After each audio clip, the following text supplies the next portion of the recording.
Good day. This is Letitia with Soul Spread Wisdom.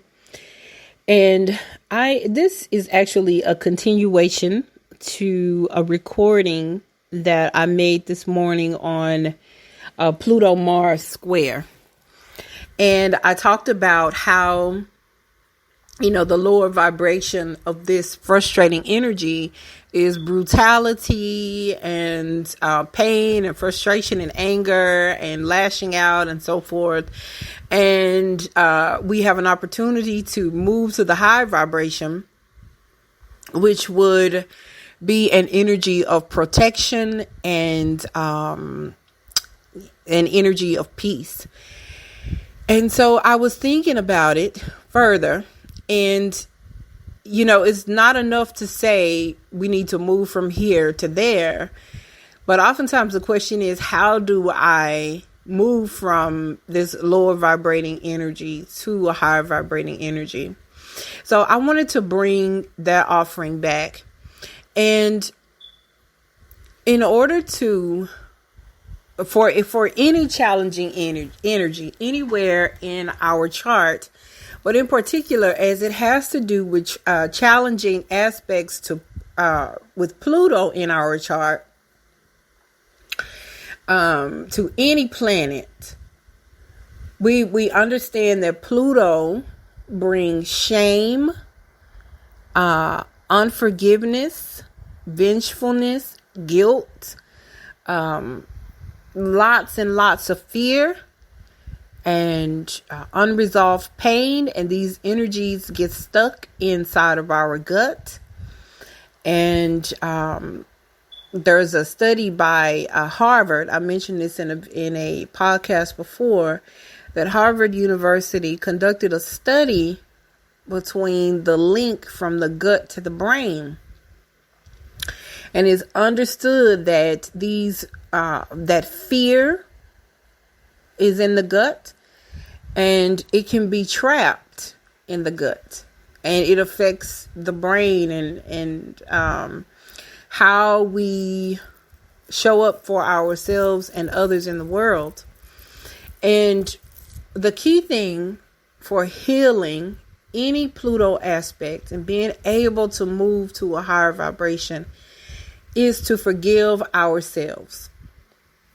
Forgive yourself.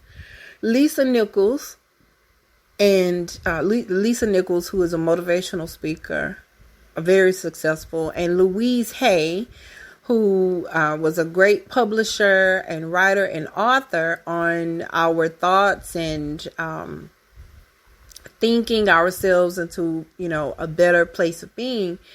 They both talk about mirror therapy.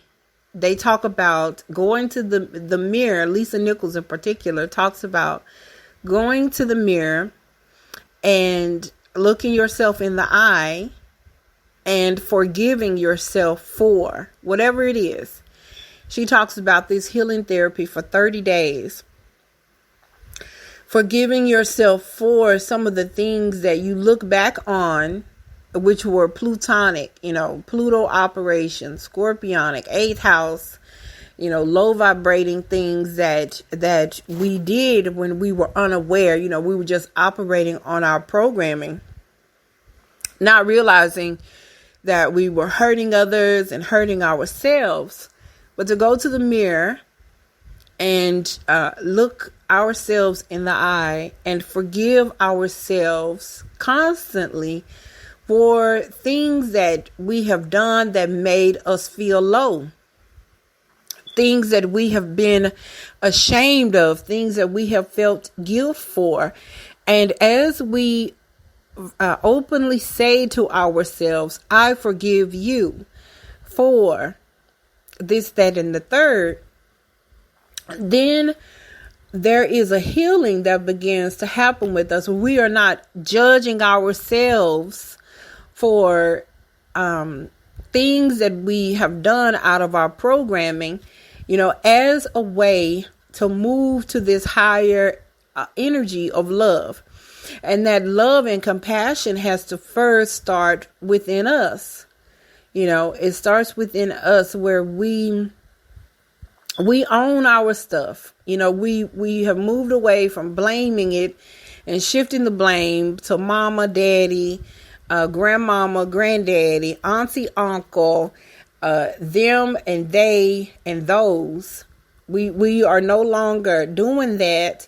And even if they did do something, we no longer hold them in bondage. And then we know we don't hold ourselves in bondage, so that we can vibrate higher, so that we can elevate, so that we can be free. We set ourselves free from our past mistakes, and we set other people free. And this is how we bring the darkness from Pluto. Pluto stays in the darkness and in the underworld. Well, we bring the pain up to the light. When we stand in the mirror and we say, "This, I forgive you for this," or "I was ashamed of this." Talking to yourself, "I was ashamed of this, but I forgive you for doing that. I forgive you for making that mistake. I forgive you for that. That happened. You did that, but I forgive you." And even what is it called? The Ho'oponopono. I think that's the name of the prayer of forgiveness. Ho'oponopono. I believe that's the name. But it is a Hawaiian prayer of forgiveness, where you mentally, you go through a process of closing your eyes.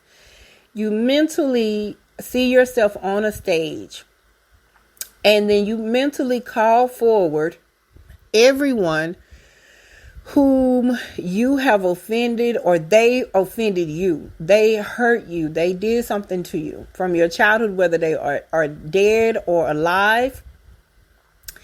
And you visualize them on the stage with you, and you say to that person, "I forgive you for, I release you from this." And setting it up in your mind is such a powerful way, because you go through that and you see them in your mind, and you open your mouth and verbalize that you forgive them for this or that they have done. And then you have forgiven yourself. And this is the road. This is the bridge from fear, shame, guilt, lower darkness, and pain of Pluto, to moving to a state of empowerment and wholeness, and being able to actually accomplish what it is that you are able to do, regardless of what the aspects are in your chart with Pluto. Realizing that you are not victim to it, but that you have the power and the strength and the knowledge to build the bridge, layer by layer. You build the bridge from this darkness over into the light with your own willpower, your own self-determination, to enter into a place of freedom and empowerment for yourself and others that you come in contact with. So again, my name is Letitia with Soul Spread Wisdom. I thank you so much for listening. Have a great day.